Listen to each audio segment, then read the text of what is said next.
यस्मिन् भगवतो नेत्रान्यपतन् अश्रुबिन्दवः कृपया सम्परीतस्य प्रपन्ने अर्पितया विषम्।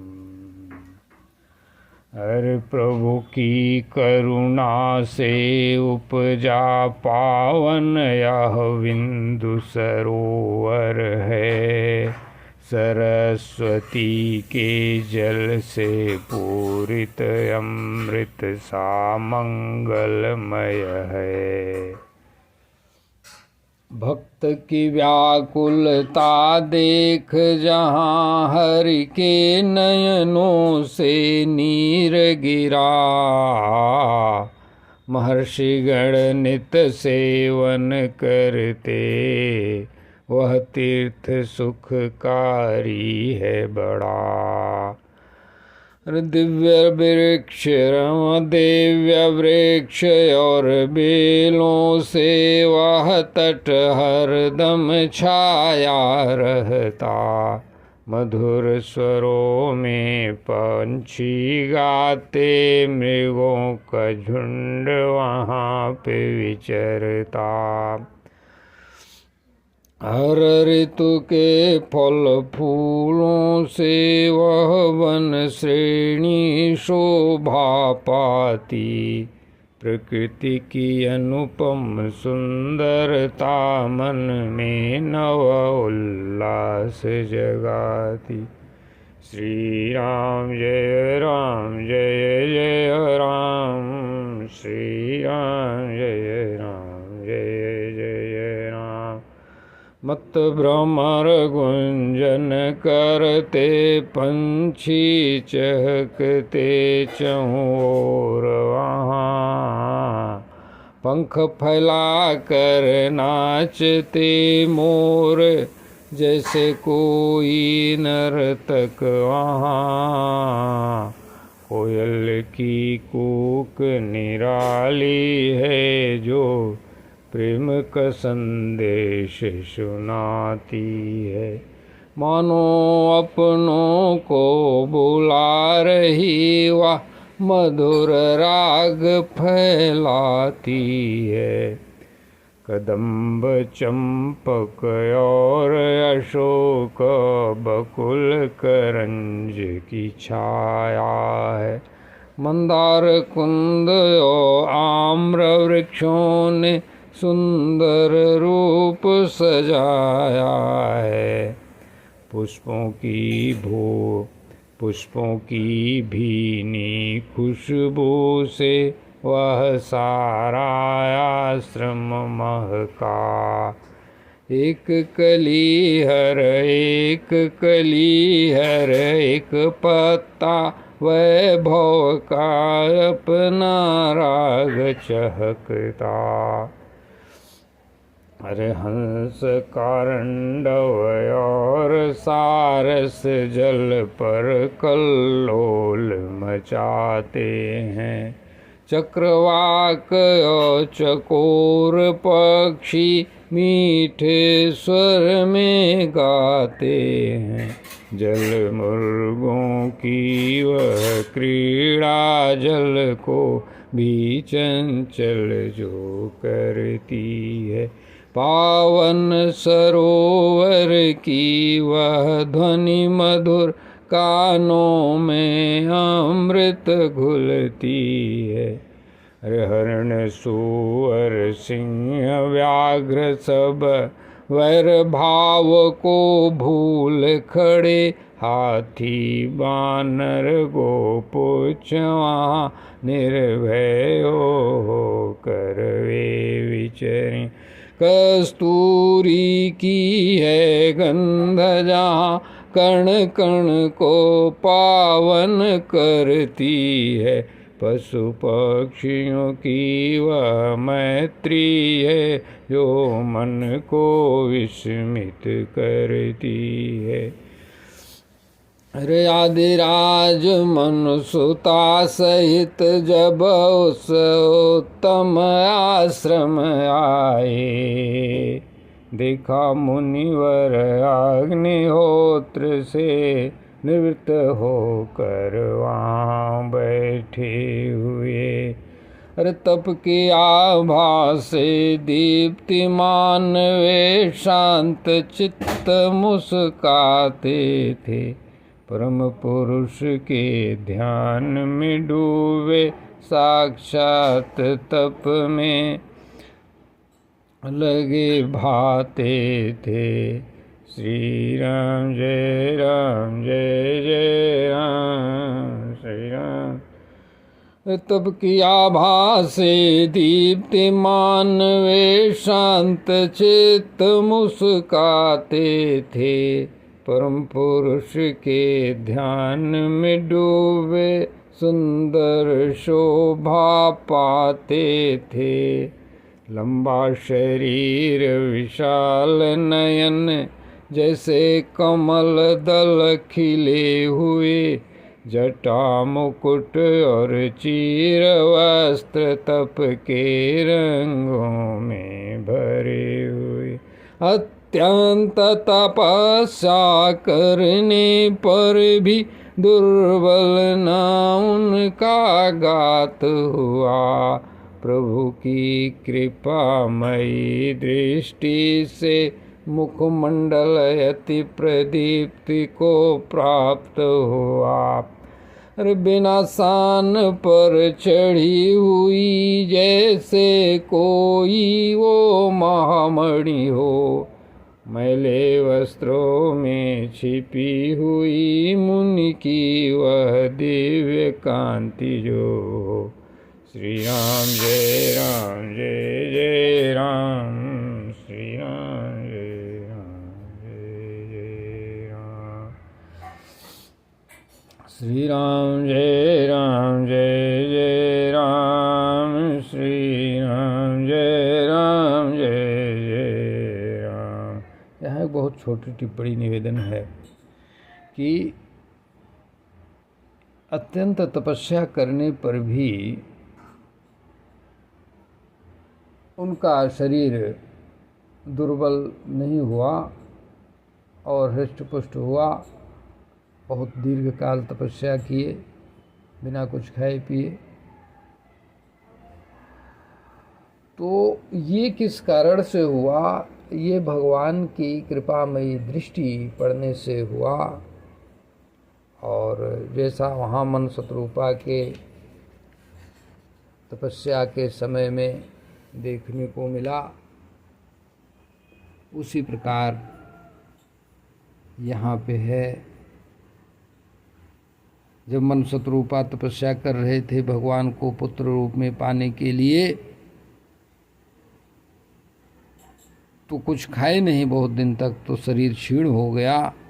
परंतु जब भगवान का दर्शन हुआ तो हृष्ट पुष्ट तन भये सुहाए। श्री राम जय जय राम।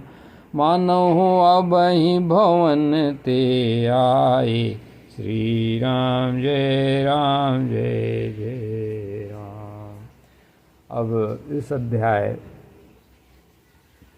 के श्लोक संख्या 48 से 56 का निवेदन यहाँ आगे है। श्री राम जय राम।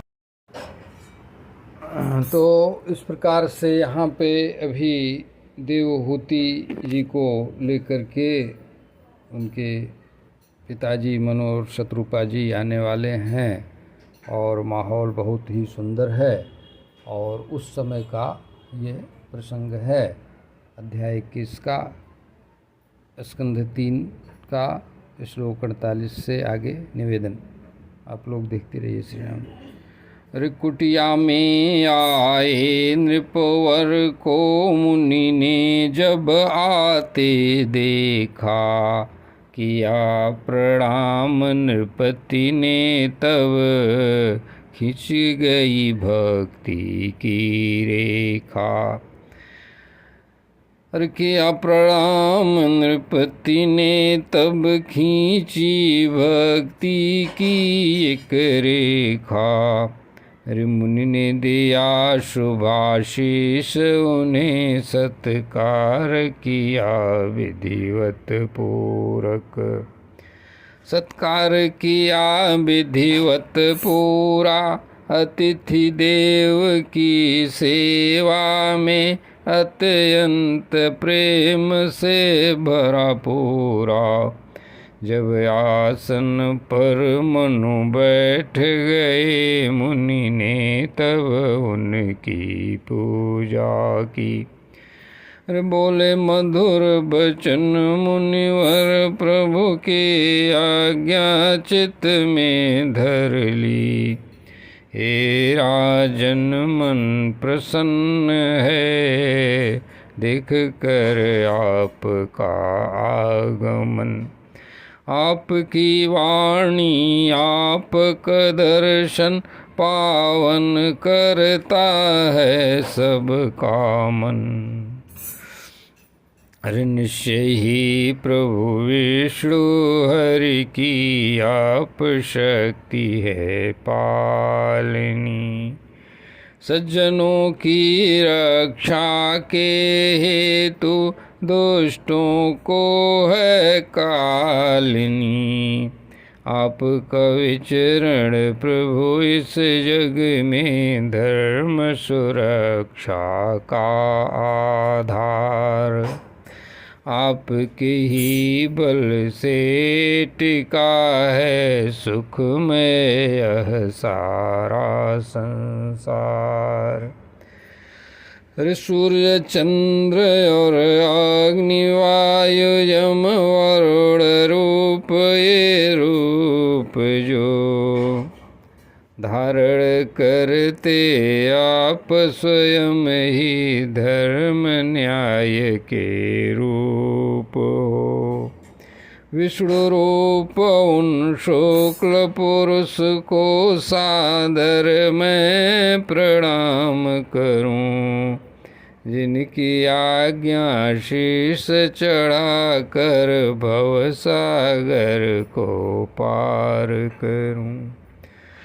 अरे जब आप मणियों जड़े रथ पर धनुष चढ़ा कर चलते हैं, रथ की घोर गूंज सुन सुन कर पापी जन सब डरते हैं।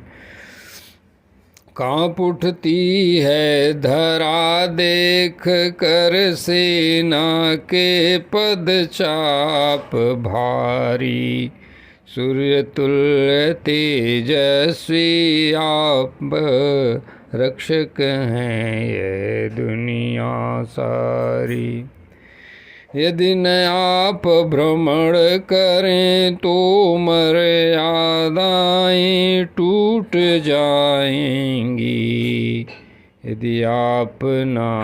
यदि राजन ना भ्रमण करें तो मर्यादाएं टूटेंगी। वर्णाश्रम की वर्ण व्यवस्था भ्रष्ट होगी और दस्यु दल सब लूटेंगे। अधर्म बढ़ेगा दुनिया में और लोभी नर छा जाएंगे।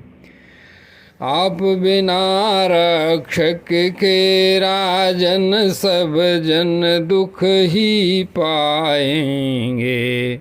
अतः वीरवर मुझे बताएं आने का अब हेतु यहाँ। अरे किस कार्य के योग्य हूँ मैं, आज्ञा दूँ वह करूँ यहाँ। निष्कपट हृदय स्वीकार करूँगा आपकी हर एक आज्ञा। मुनिजन अति आनंदित हैं पाकर आपकी यह संज्ञा। श्री राम जय राम जय जय राम। श्री राम जय राम जय जय राम। श्री राम जय राम जय जय राम। यहाँ पे एक निवेदन केवल छोटा सा करना है। कमेंट के रूप में कि यहाँ पे देखिए लिखा हुआ है, यदि राजा लोग पृथ्वी पर भ्रमण न करें तो मानव निरंकुश हो जाते हैं, अर्थात कानून व्यवस्था और न्याय व्यवस्था चरमरा जाती है और दुष्ट हर युग में होते हैं, यहाँ पे लिखा हुआ है। इसलिए राजा मतलब शासक कहने का मतलब जिसको कहते हैं, वो जितना ही श्रम करे, जितना ही पब्लिक के बीच में जाए और वहाँ देखे सुने, उतना ही अच्छा है। इस विषय को लेकर मैं पाता हूँ कि आज का हमारा वर्तमान भारत इस दृष्टि से बहुत अच्छा भगवान ने बनाया हुआ है और हमारे देश की व्यवस्था को बनाए रखने के लिए हमारे जो इस समय के वर्तमान प्रधान सेवक जो अपने को कहते हैं वो हैं, तो वो विधिवत इतना परिश्रम करते हैं, वो सुनकर मन प्रसन्न हो जाता है। यह प्रसंगतः कहा क्योंकि यहाँ पे लिखा हुआ है, श्री राम जय जय राम, श्री राम जय जय